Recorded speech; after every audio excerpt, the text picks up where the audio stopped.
దేవుని పరిశుద్ధ నామమునకు మహిమ ప్రభావాలు కలుగును గాక. హల్లెలూయా. దేవుడు అందరినీ ఆశీర్వదించును గాక. ఈ సమయంలో దేవుని వాక్యమును మనం ధ్యానం చేయబోతున్నాం.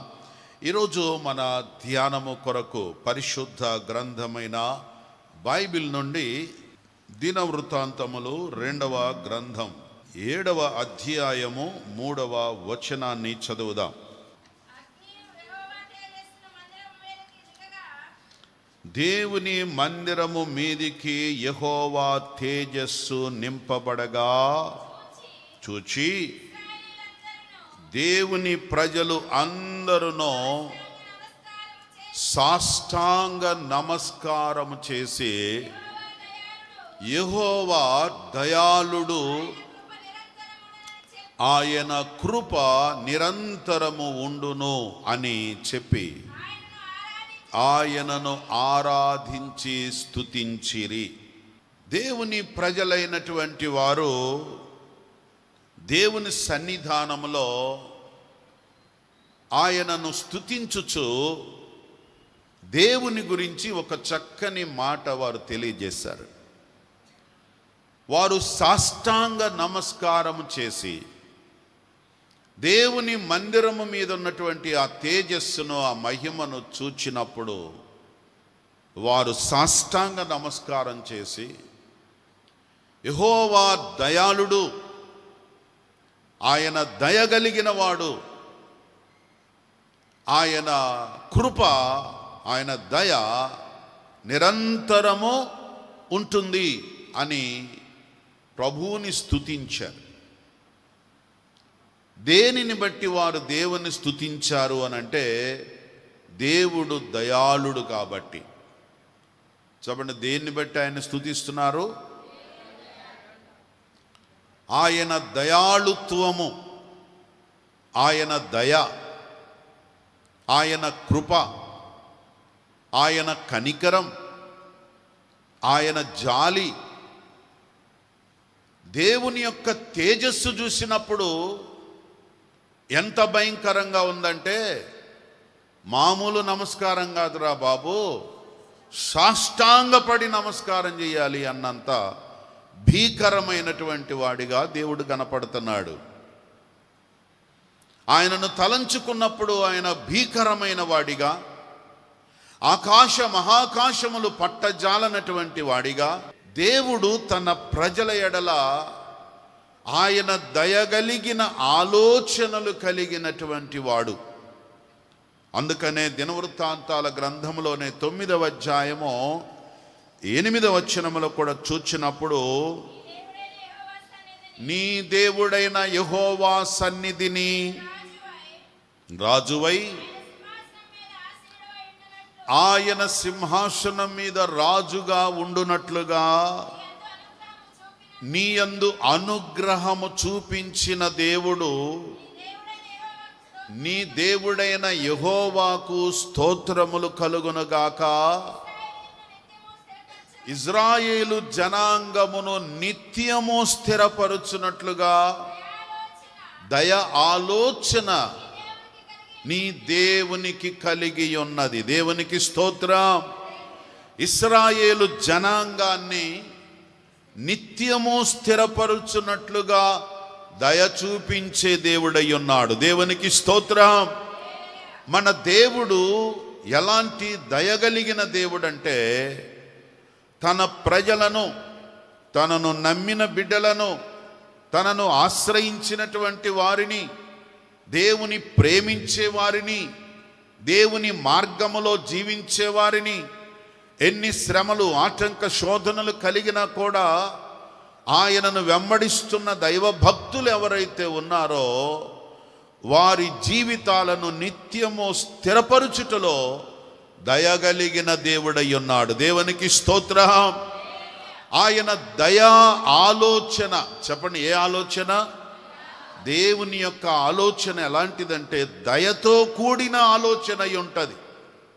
కొన్నిసార్లు మనం ఆలోచిస్తుంటారు, మనవాళ్ళు వాళ్ళ ఇష్టమైనవి వాళ్ళు ఆలోచిస్తూ ఉంటారు, వాళ్ళకి నచ్చినవి వాళ్ళు ఆలోచిస్తూ ఉంటారు, వాళ్ళ మనసుకు తోచిన రీతిగా ఆలోచిస్తారు.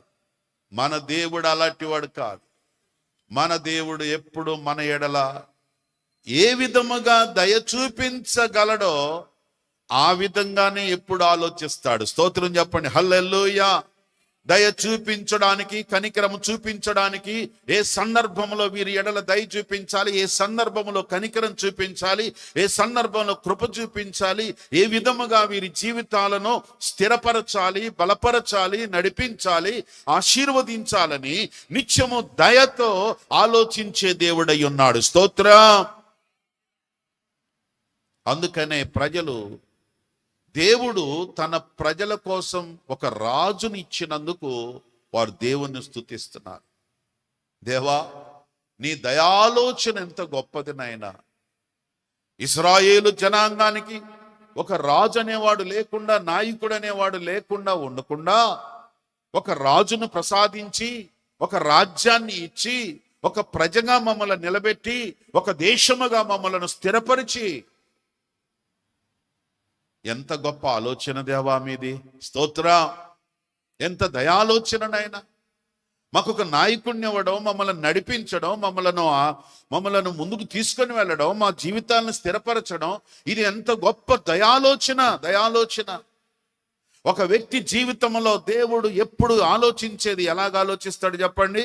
ఆయన దయతో ఆలోచిస్తాడు. నమ్మితే దేవునికి స్తోత్రం. ఆయన దయ ఎంతకాలం ఉంటుందట అంటే, ఈయన నిత్యము దయ కలిగి ఉంటాడా? అప్పుడప్పుడు కోప్పడతాడు కూడా అట. 30వ కీర్తన 5వ వచనంలో చూచినప్పుడు, ఆయన కోపము నిమిషమాత్రముండును, ఆయన దయ. ఇప్పుడు త్రాసులో గనక, పక్కెట్లో గనక ఈ రెండు పెడితే, ఆ కృష్ణపాల్ గారు చెబుతాడు, ఈ రెంటిని తక్కెళ్ళలో పెడితే, త్రాసులో పెడితే ఏది ఎక్కువ వెయిట్ ఉంటుంది చెప్పండి? ఏది ఎక్కువ ఉంటుంది? దయ ఏమో ఆయుష్కాలం అంట, కోపమేమో నిమిషం అంట. ఇప్పుడు ఈ రెండిట్లో బరువు ఎక్కువ, ఏది చెప్పండి? ఏది బరువు ఉంటుందండి? సో కోపం ఎంత అండి? ఒక్క నిమిషం అండి, ఒక్క నిమిషం. ఆయన దయ మన ఆయుష్కాలం. దేవునికి స్తోత్రం. అందుకని ఇశ్రాయేలు ప్రజలు దేవుని దయను గుర్తు చేసుకున్నప్పుడు, దేవుని మహాకృపను గుర్తు చేసుకున్నప్పుడు, దేవుడు చూపించే దయాలోచనలను గుర్తు చేసుకున్నప్పుడు, దేవుడు చేసే దయగలిగిన కార్యములను గుర్తు చేసుకున్నప్పుడు సాష్టాంగ నమస్కారం చేసి దేవుణ్ణి మహింపరుస్తారు. దేవునికి స్తోత్రం. ఎందుకంటే కోప్పడతాడు, ఒక్క నిమిషం కోప్పడతాడు అంతే. ఒక్క రోజు 1000 దినాలు అనుకోండి ఆయన దృష్టిలో. రోజుకి 1000 దినాలు లెక్క. రోజుకి ఎన్ని గంటలు? 24 గంటలు. ఎన్ని నిమిషాలు? ఎప్పుడైనా కౌంట్ చేశారా? ఒకసారి వేయండి, ఎన్ని నిమిషాలు? 24 ఆరులండి, 1440 నిమిషాలు. 1440 నిమిషాలు. 1000ని 440 నిమిషాలు. ఆయన కోపం ఒక్క నిమిషం అట. అంటే ఒక్క రోజుని గనక 1000 దినాలకు తీసుకుంటే ఒక్క నిమిషం అంటే 1400. ఒక రోజుని ఒక్క నిమిషానికి తీసుకున్నా కూడా 1.5 సంవత్సరం పడుతుంది. అంటే దేవుని కోపం 12 గంటలు మాత్రమే ఉంటుంది. అంటే ఉదయం మొదలుకొని సాయంకాలం వరకే. అందుకే యేసు ప్రభు మనకి ఏమి నేర్పించాడు తెలుసా? ఉదయమున కోపము వచ్చి సాయంకాలము చల్లారిపోయినట్టుగా. 12 అవర్స్ దేవుని కోపము, 12 అవర్స్. అదే మనకు కూడా నేర్పించాడు. ఉదయం కోపం వస్తే సాయంకాలానికి చల్లంగా అయిపోవాలి, రాత్రి అంతా లోపల పెట్టుకోకూడదు. అది వాళ్ళు దేవుని స్తుతించడానికి కారణం.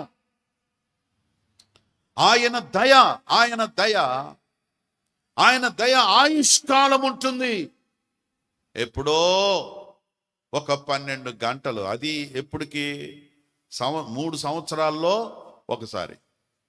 3 సంవత్సరాల్లో ఒకసారి 12 గంటలు కోప్పడతాడు అంతే. 1000 దినాల్లో ఒక్క దినములో 12 గంటలే, ఇంకా అంతకంటే తక్కువే కదా ఆయన దయ ఆయుష్కాలం. అందుకే దేవా నీ దయ ఎంత గొప్పది, నీ కృపలే నీ క్షణము, నీ దయలే నీ క్షణము, నేను ఊహించలేను యేసై. అందుకే కావాలి ఊహించలు. ఇప్పుడు లెక్కలు వేసుకున్నా కూడా మనకి తేళ్ళ, ఇంకా పర్ఫెక్ట్ లెక్కలు వేసుకుంటే కానీ, ఆరాధన అయిపోయిన తర్వాత లెక్క వేసుకుంటే కానీ తెలియదు ఆయన నిమిషము కోపం అంటే. అందుకే మనం ఊహించలేం. నీ కృపలే నీ క్షణము, నీ దయ. ఆయన ఇంత గొప్ప దయగలిగిన దేవుడు గనక మన ఎడల దయ చూపించే కాలము కూడా వచ్చును గాక. అందుకనే 102వ కీర్తన 13వ వచనములు అంటాడు, దేవుడు మీకు దయ చూపించే కాలము వచ్చి ఉన్నది అంటాడు. చదవండి. నీవు లేచి సియోనును కరుణించి దాని మీద దయ చూపుటకు కాలము వచ్చి ఉన్నది. దేవునికి స్తోత్రం. అంత మహా గొప్ప దేవుడు, దయగలిగిన దేవుడు మన మీద కూడా దయ చూపించే కాలము వచ్చి ఉన్నది. నమ్మిన వారు దేవునికి స్తోత్రం. నా దేవుడు అంత గొప్ప దయ నా మీద కలిగించునుగా. కానీ నమ్మిన వారు మరొకసారి దేవునికి ప్రైజ్ ది లార్డ్, హల్లెలూయా, హల్లెలూయా. మీ ప్రక్కన వాళ్ళకు కూడా చెప్పండి, దేవుడు నీ మీద దయ చూపించే కాలం వచ్చిందని చెప్పండి. అంటే ఊరకు దయ చూపిస్తాడంటే సరిపోద్దా?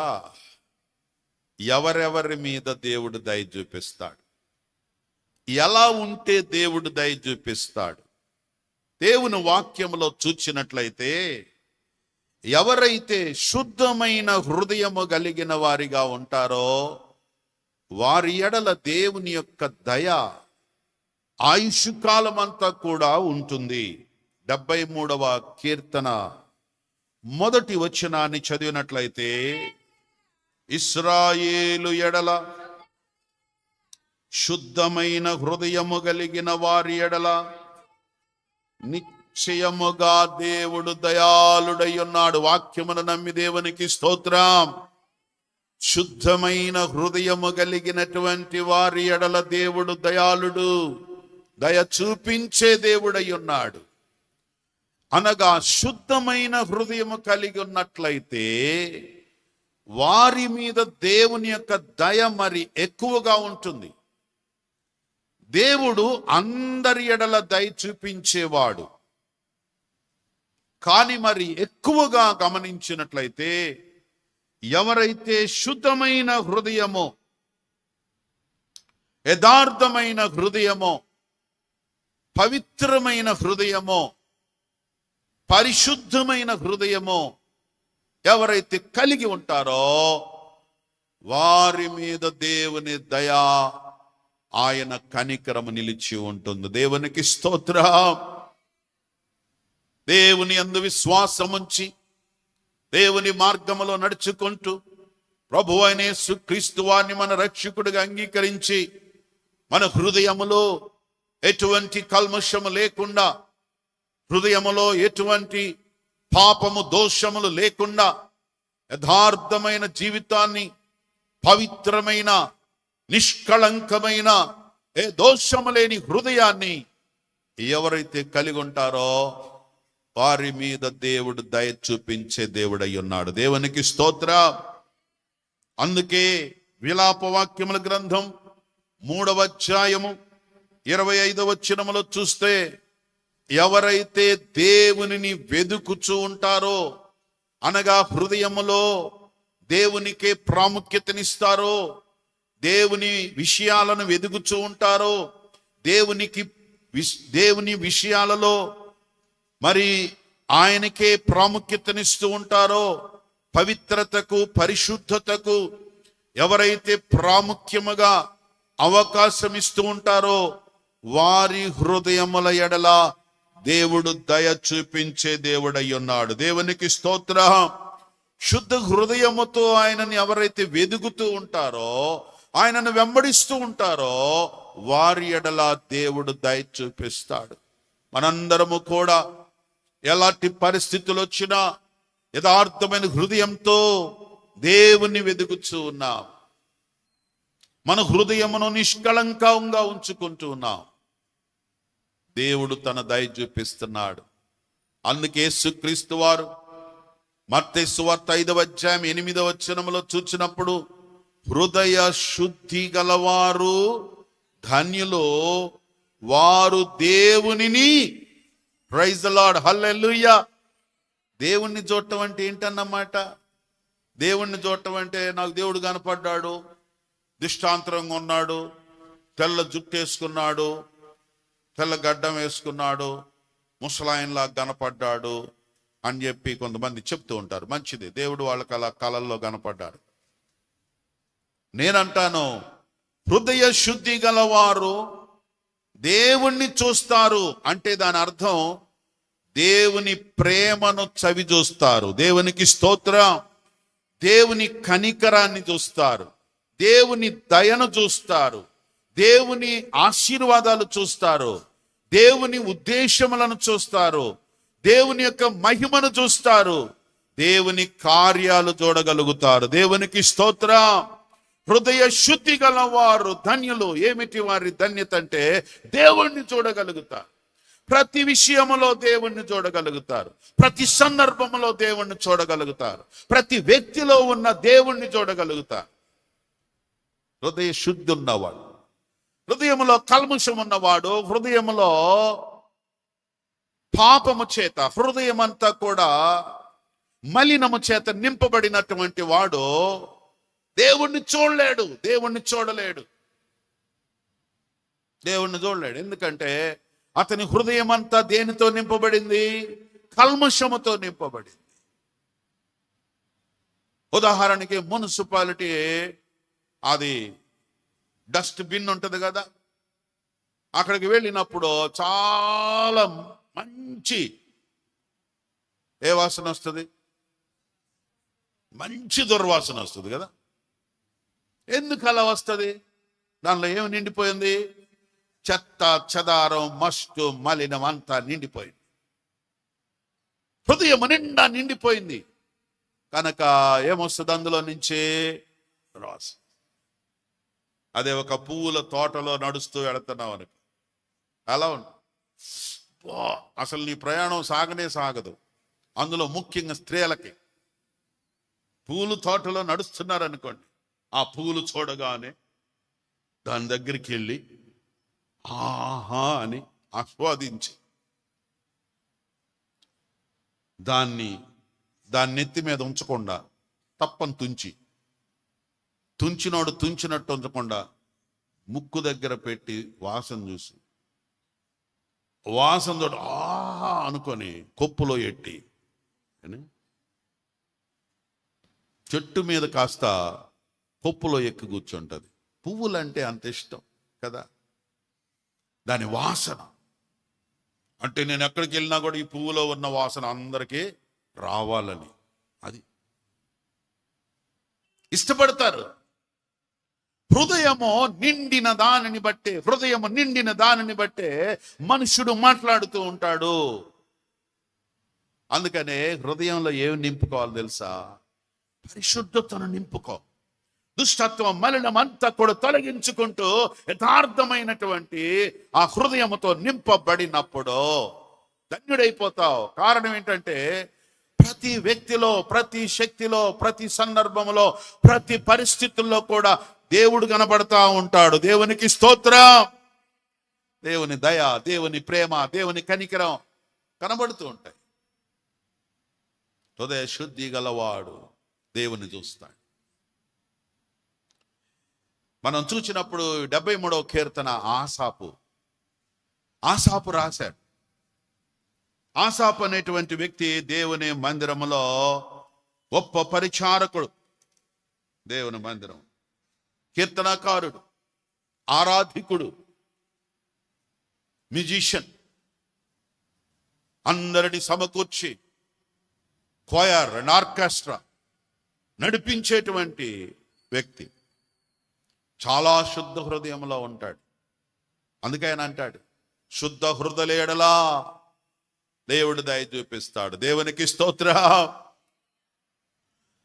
శుద్ధమైన హృదయముతో దేవుని మందిరానికి వచ్చి దేవుని సన్నిధిలో యథార్థమైన హృదయముతో తను దేవుని ఆరాధిస్తూ తన బృందమంతయు కూడా దేవుణ్ణి ఆరాధించేలాగా చేసి ఉదయం 6 గంటల నుండి సాయంకాలం 6 గంటల వరకు దీపము ఆర్పివేయనది మొదలుకొని దీపము వెలిగించే వరకు దేవుని మందిరములో నిత్యము దేవుని ఆరాధనలు జరుగుతూ ఉంటాయి. బలులు అర్పించేవాళ్ళు బలులు అర్పిస్తూ ఉంటారు. ఆరాధన నడిపించేవారు ఆరాధన నడిపిస్తూ ఉంటారు. దేవుని మందిరములో ఈ రెండు కలిసి ప్రయాణం చేస్తూ ఉంటాయి. ఆరాధికులు దేవుని ఆరాధించువారు శుద్ధమైన హృదయముతో హృదయపూర్వకంగా పరిశుద్ధాత్మ ప్రేరణతో దేవుని ఆరాధిస్తున్నప్పుడు వచ్చిన విశ్వాసులందరూ కూడా వారి బలులు వారు దేవునికి అర్పిస్తూ ఆరాధికులతో కలిసి దేవుని ఆరాధిస్తూ దేవుణ్ణి మహిమపరుస్తూ దేవుని పాపాలు ఒప్పుకొనుచు క్షమాపణ పొందుకుంటూ బలులు అర్పించడం అంటే నేను ఫలానా తప్పు చేశాను, ఇదిగో పావురం తీసుకొచ్చా, నేను ఫలానా పొరపాటు చేశాను, గొర్రెను తీసుకొని వచ్చాను, దేవుడా నా పాపాలు క్షమించు అని ఆ బలులు అర్పించుచూ ఉంటారు విశ్వాసులందరూ. ఎవరెవరైతే దేవుని సన్నిధానములో వారు ఒప్పుకొనుచు కప్పుకోకుండా పాపములన్నీ కడుగుకుంటూ శుద్ధం చేసుకుంటూ పరిశుద్ధపరుచుకుంటూ నన్ను నేను శుద్ధి చేసుకుంటున్నాను, నేను ఫలానా దోషం చేశాను, ఇదిగో దేవునికి బలర్పించి నేను నిర్దోషిగా దేవుని మందిరాన్ని విడిచి వెళ్ళిపోతున్నాను అని విశ్వాసులందరూ కూడా వచ్చిన వాళ్ళందరూ బలులు అర్పిస్తూ ఉంటారు దేవాలయములో. వారందరినీ ఒప్పింపజేసే స్తుతి ఆరాధన ఘనత మహిమ ఇక్కడ ఆసాపు నడిపిస్తూ ఉంటాడు, పాటలు పాడుతూ రాస్తూ. ఇలాంటి గొప్ప పరిచారకుడు అంత గొప్ప పరిచర్య చేయాలంటే శుద్ధ హృదయం ఉండాలి. ఆయనకి తెలుసు శుద్ధ హృదయముల ఎడల దేవుడు ఎంత దయ చూపిస్తాడు. అందుకే అంటాడు, శుద్ధ హృదయుల ఎడల దేవుడు దయాళుడై ఉన్నాడు. దేవునికి స్తోత్రం. ఇంత శుద్ధిగా ఉండేటువంటి ఆయనకి ఆయన హృదయంలో కూడా చిన్న మలినం వచ్చి పడింది. ఈ కీర్తన అదే.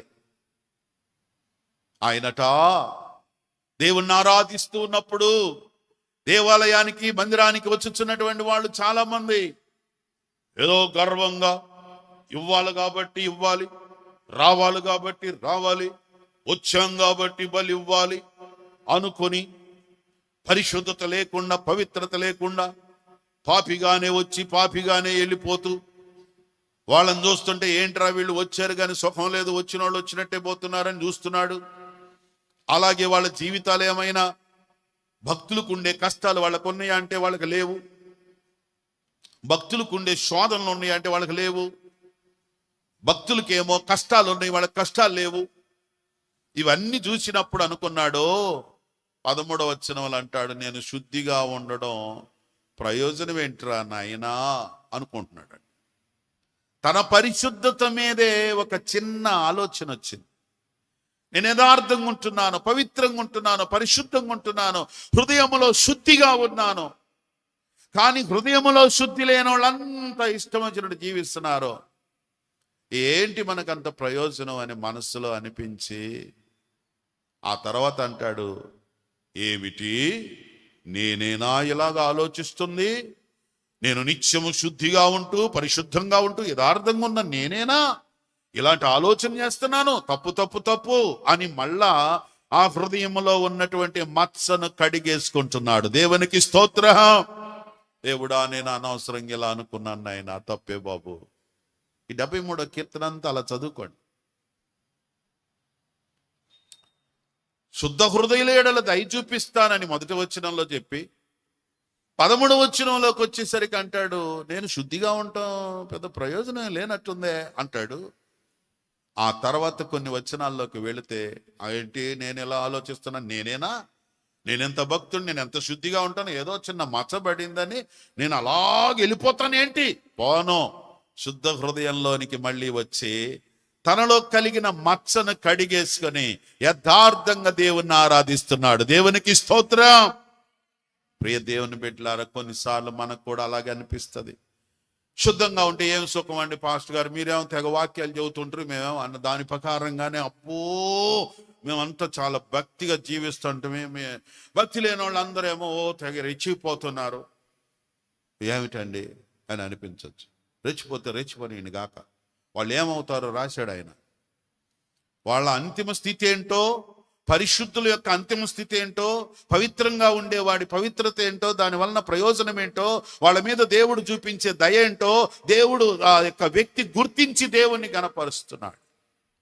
కానీ దేవుడు అంటే భయం లేకుండా, యథార్థ హృదయం లేకుండా, హృదయంలో కల్మషము కలిగినటువంటి వారు ఎలాగూ జీవిస్తారో అదే దాని యొక్క అంతము కూడా ఆయన కీర్తనలో గుర్తిస్తాడు. వారు నిలువరు, గాలికి చెదరగొట్టే పొట్టులాగా ఉంటారు.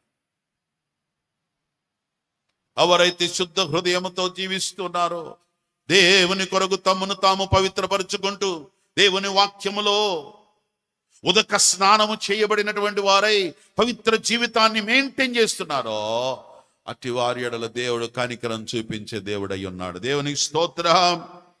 నంబర్ 1, మొట్టమొదటిగా ఎవరి ఎడల దేవుడు దయ చూపిస్తాడో, యథార్థముగా లేక హృదయ శుద్ధి గలవారు. రెండవదిగా దేవుడు ఎవరి ఎడల కనికరమును దయ చూపిస్తాడు అని అంటే, ద్వితీయోపదేశకాండం 10వ అధ్యాయం 18వ వచనములో చూచినప్పుడు, ద్వితీయోపదేశకాండము 10వ అధ్యాయము 18వ వచనం చదువుదాం. ఆయన తల్లిదండ్రులు లేని వారికిని విధవరాలికిని న్యాయాలు తీర్చి పరదేశియందు దయ ఉంచి అన్న వస్త్రములను అనుగ్రహించువాడు. దేవునికి స్తోత్రం. ఎంత మంచి దేవుడు మన దేవుడు. గట్టి దేవునికి స్తోత్రం చెబుదాం. అనాథలైనటువంటి వారి ఎడలను, విధవరాలైనటువంటి వారి ఎడలను, తల్లిదండ్రులు లేనటువంటి వారి ఎడలను, ఇంకా పరదేశులుగా ఉన్న వారి ఎడలను దేవుడు దయ చూపించేవారు. తల్లిదండ్రులు లేని వారి ఎడల లోకము దయ చూపించదు, విధవరాలి ఎడల దయ చూపించదు. ఈ లోకములో పరదేశులు అంటే అసలు దయ చూపించరు. కానీ మన దేవుడు ఎంత గొప్పవాడంటే, ఎవరైతే దయ చూపించినటువంటి వ్యక్తులు, దయను పొందలేనటువంటి స్థానంలో ఉంటారో, అలాంటి వారి ఎడలే దేవుడు దయాళుడుగా ఉంటాడు. స్తోత్రం, హల్లెలూయా. ఒకవేళ తల్లిదండ్రులు లేరని బాధపడుతున్నావా? ఎందుకనగా దేవుడు అంటున్నాడు, నిన్ను సృజించినటువంటి దేవుడు, మనకు పరలోకములో తండ్రి ఉన్నాడు. దేవునికి స్తోత్రం. పరలోకములో తండ్రి ఉన్నాడు. అందుకని యేసు ప్రభువారు శిష్యులు, ప్రభువా మాకు ప్రార్థన నేర్పించండి నాయనా అని అడిగారు. నేర్పించమంటారా అన్నాడు. అయ్యా నేర్పించండి. యోహాను గారు బాప్తిస్మం ఇచ్చి యోహాను గారు శిష్యులు ప్రార్థన బాగా చేస్తున్నారు, మాకు కూడా ప్రార్థన నేర్పించండి అని అడిగారు. అయితే ఓ పని చేయండి, మొట్టమొదట మీరు ప్రార్థన ప్రారంభించేటప్పుడు పరలోకమందున్నటువంటి తండ్రి అని దేవుణ్ణి సంబోధించండి. దేవుని ఎలా సంబోధించాలట? పరలోకములో ఉన్నటువంటి తండ్రి ఎలాంటి వాడు? అందరికీ తండ్రి లాంటి వాడు. స్తోత్రం, హల్లెలూయా. ఆయన అందరికీ తండ్రి. ఎప్పుడో ఒకసారి చెప్పినట్టున్నాను, మన అయ్యగారు బిషప్ దేవదాస్ అయ్య గారు ఒకసారి చెప్తూ ఉంటే విన్నాను. దేవుడు అందరికీ తండ్రి, అందరికీ తండ్రి. అందరికీ తండ్రి అంటే ఇప్పుడు నాకు తండ్రి. ఇప్పుడు నాకు తండ్రి అయితే పాస్టమ్మ గారికి, నా భార్యకి నా తండ్రి ఏమవుతాడు? న్యాయం చెబుతున్నారు మీరు, చెప్పండి. నా తండ్రి ఏమవుతాడు? మరి ఆవిడేంటి, మామదేవా నన్ను దీవించు దేవా అని ప్రార్థన చేయదు. ఆవిడ కూడా ఏమంటుంది? తండ్రి అంటుంది. అంటే నాకు తండ్రి, ఆమెకి తండ్రేనా? సరే, ఆమెను వదిలేయండి. నువ్వు నేను ఒకటే కాబట్టి, శరీరంలో ఒకటే కాబట్టి నువ్వు తండ్రి అంటే నాకు కూడా తండ్రి అని అనొచ్చు. మరి నా కుమారుడు ఏమని ప్రార్థన చేయాలి చెప్పండి? తాత దేవా అనాలి కదా. కానీ ఆయన ఏమంటున్నాడు? ఆయన కూడా తండ్రి అంటున్నాడు. అంటే మన దేవుడు అందరికీ, ప్రైజ్ ది లార్డ్, హల్లెలూయా, అందరికీ తండ్రి వరసే ఆయన. అంతేగాని ఎవరికి మామ వరస కాదు, బావ అంతకంటే కాదు.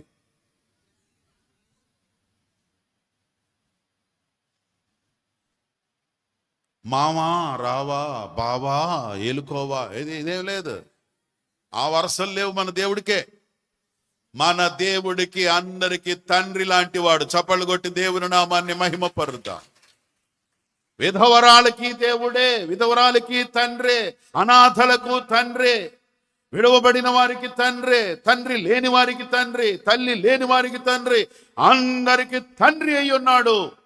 అంత గొప్ప దయను కనపరిచే దేవుడు. స్తోత్రం, హల్లెలూయా.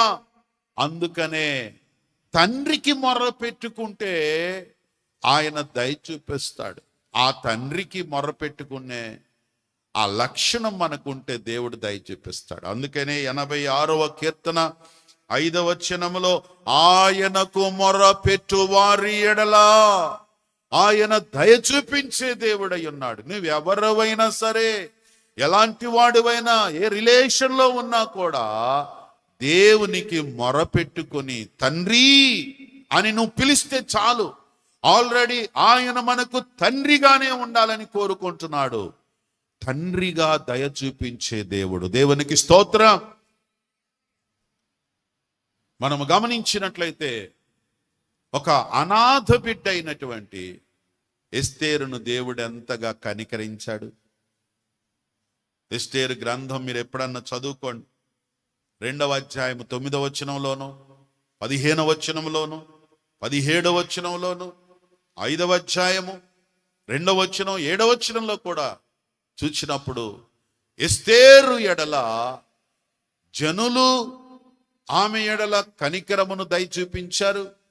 ఎస్తేరు ఎడల ఆమెకు ట్రైనింగ్ ఇచ్చేటువంటి నపుంసకుడు దయ చూపించాడు. ఆ తర్వాత ఆమెను ఇష్టపడిన రాజు ఆమె ఎడల దయ చూపించాడు. అలాగే యూదు జనాంగం అందరూ కూడా ఆమె మీద దయ చూపించారు. ఎస్తేరు అందరి దయను పొందుకుంది. దేవునికి స్తోత్రం. ఒక అనాథ బిడ్డ, తల్లిదండ్రులు లేకపోతే పినతండ్రి ఆమెను పెంచుకున్నాడు. అహశ్వేరోషు రాజుగారికి ఒక రాణి కావాలి అన్న పరిస్థితులు వచ్చినప్పుడు ఎస్తేరు రాణిల వరుసలో నిలబడింది. ఎంతో మంది వచ్చారు. ఎస్తేరు అనే ఆవిడ మర్యాదగా ఒంటి నిండా వస్త్రాలు కప్పుకొని, చక్కగా ముసుగు వేసుకొని, తక్కువ అలంకరణతోటి, లిమిట్గా వినయ విధేయతలతో నమస్కారం చేసుకుంటూ, హాయ్ కాదు ఎస్తేరు, మిగిలిన హలో హాయ్, ఎస్తేరు నమస్కారం చేసుకుంది. రాజుగారి ముందు నిలబడగానే, ఇదిగో చూడు, కేటవాగుతో ఎస్తేరు నడుస్తుంది మధ్యలో. రాజుగారు చూశాడు అక్కడి నుండే. వర్రాయి అమ్మాయి, ఇంత మర్యాద, ఇంత విధేయత, ఇంత క్రమశిక్షణ, ఇంత అలంకరణ పెద్దగా లేదే, చాలా లిమిట్గా ఉందే. నిన్న మేము ఒక పెళ్లి గురించి మాట్లాడుకున్నాం. ఒక సాక్ష్యం మేము విన్నాం, మన సంఘంలో జరిగిన సాక్ష్యం. ఒక అమ్మాయిని పెళ్లికి సంబంధం కుదుర్చుకున్న వాళ్ళ యొక్క ఆ మేలు గుర్తు చేసుకుంటున్నాం. పాస్టమ్మ గారు నాతో చెప్తా ఉన్నారు. ఎన్నో లక్షలు ఇస్తామని వచ్చారు కదా, వాళ్ళందరినీ ఎందుకు సెలెక్ట్ చేసుకోలేదు? ఏమి లేదు, నన్ను ఎందుకు సెలెక్ట్ చేసుకున్నావు? కొత్తగా పెళ్ళి అయిన వాళ్ళు మాట్లాడుకుంటున్నారంట. మాట్లాడుకుంటే ఆ పెళ్లి కొడుకు చక్కని మాట చెప్పాడంట పెళ్లి కూతురికి. లక్షలు లక్షలు తీసుకొని వచ్చేటువంటి వాళ్ళు చాలా హైలీ లైఫ్ కలిగి ఉంటారు. ఎప్పుడైతే మీ దగ్గర ఏమి లేదు అని తెలిసిందో, కుటుంబం అంతా కష్టపడుతున్నారు కుటుంబం కోసం అని తెలిసిందో, అలా కష్టపడే వాళ్ళే నాకు కావాలనిపించింది. ఎందుకు అనంటే, అలాంటి కష్టం ఎరిగిన వాళ్ళు, శ్రమ ఎరిగిన వాళ్ళు, కుటుంబ బాధ్యత ఎరిగినటువంటి వాళ్ళు గనకుంటే, నా దగ్గర బోళ్ళంత డబ్బు ఉంది, దాన్ని జాగ్రత్తగా మెయింటైన్ చేసుకునే లక్షణం కష్టపడే వాళ్ళకు ఉంటుంది. చప్పలు కొడతారా? అందుకే నిన్ను సెలెక్ట్ చేసుకున్నాను అన్నాడట. నాకైతే అబ్బాయిని మళ్ళీ మళ్ళీ చూడాలనిపిస్తుంది. నేను ఏమైనా ఆడపిల్ల అయింది అనుకుంటున్నారు, అలాంటి వాళ్ళు ఉన్నారా అని. రాజుగారు ఎస్తేరును చూడగానే ముగ్ధుడైపోయాడు. ఆమెను చూడగానే, కమాన్ ఎస్తేరు వచ్చి నీ సింహాసనంలో కూర్చో అన్నాడు. చప్పలు కొట్టి ప్రభు నామాన్ని మహిమపరుడు. ఒక అనాథ బిడ్డను, ఒక అనాథ, తల్లిదండ్రులు లేరు, పినతండ్రి దగ్గర పెరిగిన బిడ్డను దేవుడు ఎంతగానో ఆయన దయా కనికరం చూపించాడు. దేవునికి స్తోత్రం. నా ప్రియమైన దేవుని బిడ్డలారా, దేవుడు దయాళుడు. ఆయన తల్లిదండ్రులు లేని వారికిని, అనాథలైన వారికిని, విధవరాళ్లుగా ఉన్నటువంటి వారికిని, అభాగ్యులకు, పరదేశముల నుంచి వచ్చిన వారికిని దయ చూపించే దయాళుడై ఉన్నాడు. దేవునికి స్తోత్రం. మూడవదిగా, దీనుల ఎడల దయ చూపించువాడు. సామెతల గ్రంథం 3వ అధ్యాయం 34వ వచనములో చూచినప్పుడు, దీనుల ఎడల దయ చూపించువాడు. చదువుదాం. అపహాసకులను అపహసిస్తాడు, దీనుల ఎడల దయ చూపించే దేవుడై ఉన్నాడు. దేవునికి స్తోత్రం. అపహాసకుల ఎడల ఆయన అపహాస్యం వచ్చేలాగా చేస్తాడు. ఇతరులను చూచి ఎప్పుడు నవ్వులు పాలు చేస్తూ, ఇతరులను వాళ్ళని తక్కువగా చేస్తూ నవ్వులు పాలు చేస్తున్నటువంటి ఏ వ్యక్తి అయినా సరే, వాక్యానుసారంగా లోకములో మనము ప్రాక్టికల్గా చూస్తూ ఉంటాం. ఇతరులను తక్కువ చేసి, నవ్వులు పాలు చేసి, అపహాస్యం చేసేటువంటి వ్యక్తులను మనము గమనించినట్లయితే, కొంతకాలం తర్వాత ఆ అపహాస్యము చేసిన వాడే అపహాస్య పాలైపోతాడు, నవ్వుల పాలైపోతాడు. దీన్నే మన పెద్దలు, పూర్వీకులు ఒక సామెత చెప్పారు. ఏమిటది? నవ్విన నాపచేను పండుతుంది అని. ఎవడో నాబోటాడు ఒకడు నాపచేను కొన్నాడంట. అంటే అది ఏ విత్తనం వేసినా కూడా పండే పొలం కాదు. ఆ పొలం కొంటే, అరే ఈడెవడరా తెలివి తక్కువలాగా ఉన్నాడు, అది కొనుక్కున్నాడేంటి అని అందరూ, ఆ చుట్టుప్రక్కల ఉన్నటువంటి పొలాల అధికారులు అందరూ కూడా, ఆ యజమానులు అందరూ కూడా వీడిని చూసి నవ్వుతా ఉన్నారట. అందరూ నవ్వే కొంది వీడికి రోషం వచ్చేసింది. వేరే భూమి లేదు కదా, ఆ భూమిని బాగా మనసు పెట్టి సేద్యం చేసి, పెద్దవాళ్ళ సలహాలు తీసుకొని, ఇలాంటి భూమిలో కూడా పంటలు పండాలంటే ఏం చెయ్యాలో తెలుసుకొని, దాన్ని బాగా చదును చేసి పంట పండించేశాడట. ఈ నవ్వినోళ్ళు అందరూ కలిసి, ఒరే మన చేను కంటే వీడి చేనే బాగా పండింది, స్తోత్రం చెప్పండి, హల్లెలూయా. ప్రియమైన దేవుని బిడ్డలారా, నవ్విన నాపచేలు పండుతాయి. నువ్వే మొహం ముడుచుకొని అవతలకు పోవాల్సింది. ఏంట్రా అరే అబ్బాయి మొన్న ఎప్పుడు నవ్వితే ఏంటి కనపడకుండా నవ్వితే పోతున్నారు. అపహాస్యకులు అపహాస్యం చేయబడతారు. కానీ ఇతరులు అపహాస్యము చేసినా, ఇతరులు మనల్ని తక్కువ చేసినా, దీనులుగా తగ్గించుకొని ఎవరైతే ఉంటారో వారి ఎడల దేవుడు దయ చూపిస్తాడు. దేవునికి స్తోత్రం, హల్లెలూయా. అనగా మనం ఎప్పుడైతే దయ కలిగిన వారిగా ఉంటామో దేవుడు కూడా మన యందు దయ చూపిస్తాడు. అపహాస్యం చేసే వాళ్ళ ఎడల అపహాస్యం కలుగుతుంది, మరి దయ కలిగిన వారి ఎడల దేవుడు దయ చూపిస్తాడు. అందుకనే దావీదు అనుభవంలో రాస్తాడు. 2వ సమూయేలు గ్రంథం 22వ అధ్యాయం 26వ వచనములు అంటాడు. 22వ అధ్యాయం 26వ వచనములో, దయగల వారి ఎడల నీవు దయ చూపించుదువు, యథార్థవంతుల ఎడల యథార్థవంతుడుగా ఉంటావు. దయగలిగిన వాళ్ళ ఎడల దయ చూపిస్తాడు, యథార్థంగా ఉండే వాళ్ళ ఎడల యథార్థత కలిగి ఉంటాడు దేవుడు. దావీదు తన అనుభవంలో చెప్తాడు. కారణం ఏంటంటే దావీదు తన జీవితంలో ఇలాంటి పరిస్థితులు ఎన్నో ఎదుర్కొన్నాడు, జయించాడు, దేవుని దయను పొందుకున్నాడు. దేవునికి స్తోత్రం. దినవృత్తాంతముల 1వ గ్రంథం 28వ అధ్యాయం 4వ వచనములో చూచినప్పుడు, 1 దినవృత్తాంతముల గ్రంథం 28వ అధ్యాయం 4వ వచనములో దావీదు అంటున్నాడు, ఇశ్రాయేలీయుల మీద నిత్యము రాజుగా ఉండుటకు ఇశ్రాయేలు దేవుడైన యెహోవా నా తండ్రి ఇంటి వారందరిలో నన్ను కోరుకున్నాడు. ఆయన యూదా గోత్రాన్ని, గోత్రపు వారిలో ప్రధానమైనటువంటి మా తండ్రి ఇంటిని ఎన్నుకున్నాడు. నా తండ్రి ఇంటిలో కనిష్ఠుడైనటువంటి నన్ను ఏర్పరుచుకున్నాడు. నా యందు ఆయన దయ చూపించాడు. స్తోత్రం చెప్పండి, హల్లెలూయా. దావీదు ఎక్కడి నుంచి వస్తున్నాడండి? దయాళుడైనటువంటి దేవుడు 12 గోత్రాలలో యూదా గోత్రాన్ని ఎన్నుకున్నాడు. యూదా గోత్రములో మహామహులు ఉన్నారు, గొప్పవాళ్ళు ఉన్నారు.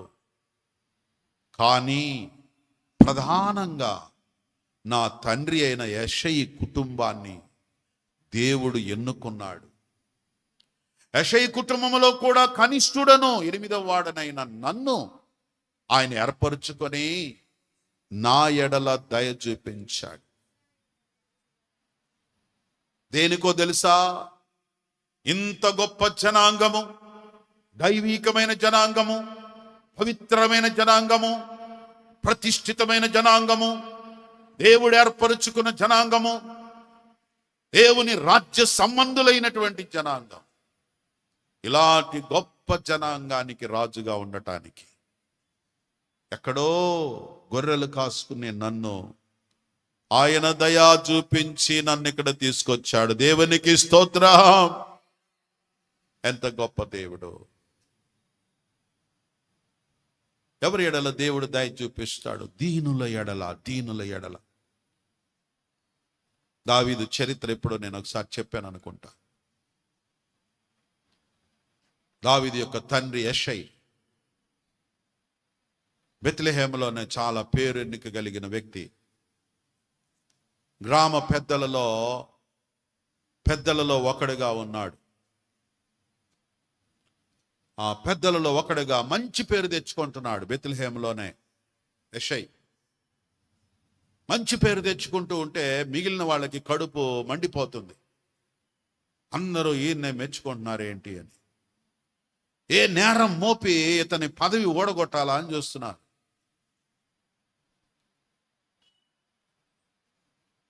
ఒక్క నేరం దొరికింది వాళ్ళకి. ఆయన భార్య మోయాబీయురాలు. అన్యులాలైనటువంటి ఆవిడని వివాహం చేసుకున్నాడు. అది నేరం మోపాలి. నువ్వు యూదుడు అయ్యుండి అన్యురాలని వివాహం చేసుకున్నావే, కాబట్టి ఇప్పుడు మీరు ఈ పదవికి రిజైన్ చేయండి, లేదా అన్యురాలైన భార్యను విడిచిపెట్టండి. పెద్ద టాస్క్ ముందు తెచ్చిపెట్టారు. అప్పటికే యెషయి గారికి పిల్లలు ఉన్నారు. ఇంటికి వచ్చాడు, పరిస్థితి అంతా చెప్పాడు. నాగ్జ్విత్ నుజావేత్తు అనేటువంటి ఆవిడ, ఆ పేరు. యెషయా భార్య పేరు. ఇంగ్లీష్లో నాగ్జవిత్ అంటారు. ఈవిడతో మాట్లాడినప్పుడు ఆవిడ ఒకే ఒక మాట చెప్పింది, ఏమండి మీరు యూద మతములో నాయకులుగా ఉన్నారు, మీ స్థానం మీకే ఉండాలి. మరి నేను నీకు అడ్డు కాబట్టి నేనే వెళ్ళిపోతా, నేను ప్రక్కకి వెళ్ళిపోతా, మీరు మీ స్థానంలో ఉండండి. వాళ్ళిద్దరు ఇష్టపడ్డారు. ఓకే, మనం విడిపోదాం. ఆ దూరములో ఉంచి ఆమెకు కావలసినవన్నీ పంపిస్తూ సమాజంలో ఆయన ఒక మంచి పేరు అలాగే నిలబెట్టుకున్నాడు. మోయాబీయురాలను విడిచిపెట్టాడు అనేటువంటిది తీసుకొచ్చారు. కానీ ఆయన బాధ్యతలు మాత్రం చూస్తున్నాడు. అప్పుడప్పుడు అక్కడికి వెళ్ళొస్తున్నాడు. తర్వాత ఆమె గర్భవతి అయింది. ఆమె గర్భవతి అయితే మిగిలిన పిల్లలందరూ కూడా, మా నాన్న వదిలిపెట్టి వెళ్ళిపోయినటువంటి ఆవిడకి గర్భవతి అయిందంటే ఆవిడేదో తప్పు చేసింది అని అన్నదమ్ములందరూ, ఈ యెషయా పిల్లలందరూ కూడా ఆమె మీద కంటు పెంచుకున్నారు. ఆవిడేదో తప్పు చేసింది. పిల్లవాడు పుట్టాడు. యెషయా గారు వెళ్తున్నాడు, ఆ బిడ్డను చూస్తున్నాడు. అరే నువ్వు ఇంటికి రావద్దు నాన్న, ఈ అడవిలోనే ఉండండి, ఇదిగో కొన్ని గొర్రెలు కొనిస్తాను, కాచుకొని కుటుంబం పోషించుకోండి, ఎందుకంటే అన్నదమ్ములందరూ నిన్ను బ్రతకనివ్వరు. ఎస్, అందుకనే దావీదుకి కుటుంబంతో ఎక్కువ సంబంధం లేదు. ఆ అడవిలోనే ఉంటూ గొర్రెలు కాసుకుంటూ అమ్మను పోషించుకుంటూ దేవుడే సమస్తముగా సర్వస్వముగా చూస్తున్నటువంటి వాడు.